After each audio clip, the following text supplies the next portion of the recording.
भारतीय दर्शन एवं संस्कृति में आपका स्वागत है। आइए जानते हैं भगवान श्री कृष्ण का नाम रणछोड़ कैसे पड़ा। भगवान श्री कृष्ण का जन्म कंस का वध कर समस्त पृथ्वी लोक को उसके अत्याचारों से मुक्त कराने हेतु हुआ था। किशोर अवस्था में ही वह गोकुल से मथुरा आ गए तथा दुष्ट कंस का वध किया। कंस की मृत्यु से दुखी उसके ससुर जरासंध ने एक विशाल सेना लेकर मथुरा पर आक्रमण कर दिया। इस आक्रमण में उसके साथ शिशुपाल और कालयवन जैसे शक्तिशाली राजा भी शामिल थे।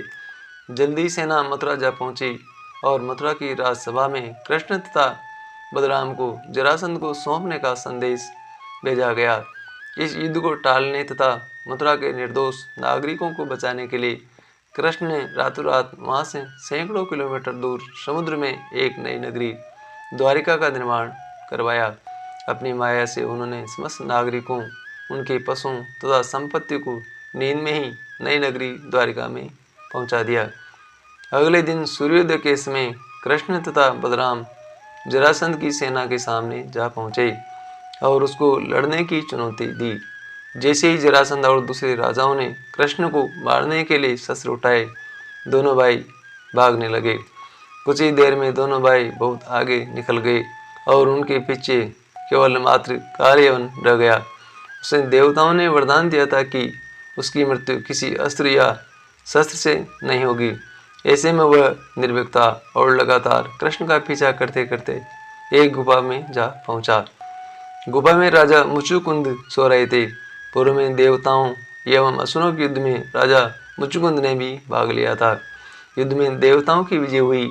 युद्ध समाप्त होने के पश्चात युद्ध की थकान दूर करने के लिए राजा मुचुकुंद ने एकांत में विश्राम करने की इच्छा प्रकट की थी। ऐसा निर्जन स्थान जहाँ पर उनकी निद्रा में कोई बाधा न बने। देवताओं ने उन्हें वरदान दिया था कि जो भी उनकी निद्रा में बाधा उत्पन्न करेगा वह उनके देखते ही जलकर भस्म हो जाएगा। वहां पहुंचकर श्री कृष्ण ने सोए हुए राजा मुचुकुंद पर अपना पीताम्बर डाल दिया और स्वयं छिप गए। कालयवन भी वहां जा पहुंचा और सोए हुए राजा मुचुकुंद पर पीताम्बर देकर उन्हें ही कृष्ण समझ बैठा। उसने मुचुकुंद को उठाने के लिए लात मारी, जिसके कारण उनकी निद्रा खुल गई और उनके देखते ही कालयवन वहीं पर जलकर भस्म हो गया। तत्पश्चात भगवान श्री कृष्ण ने राजा मुचुकुंद को अपने चतुर्भुज स्वरूप में दर्शन दिए और उन्हें मोक्ष पाने का वरदान दिया। वहीं दूसरी ओर जरासंध और बाकी राजा पूरी तरह से खाली मथुरा देकर वापस लौट गए। कृष्ण चाहते तो स्वयं भी कालयवन और उन्हें अधर्मी राजाओं का वध कर सकते थे, परंतु देवताओं के दिए गए वरदान का मान रखने के लिए ही उन्होंने कालयवन को राजा मुचुकुंद के हाथों मरवाया। उसके बाद जरासंध का अत्याचार बहुत बढ़ गया था। इसी तरह जरासंध के अत्याचारों से मुक्ति के लिए भगवान श्री कृष्ण ने पांडु पुत्र भीम के हाथों जरासंध का वध करवाया एवं धरती से दुष्टों का नाश किया। उस घटना के बाद भगवान श्री कृष्ण के नाम के साथ हमेशा के लिए रणछोड़ जोड़ दिया गया। भगवान श्री कृष्ण की इस कहानी से सीख मिलती है कि अनावश्यक ताकत का प्रदर्शन न करके धैर्य एवं बुद्धि बल से काम लेना चाहिए।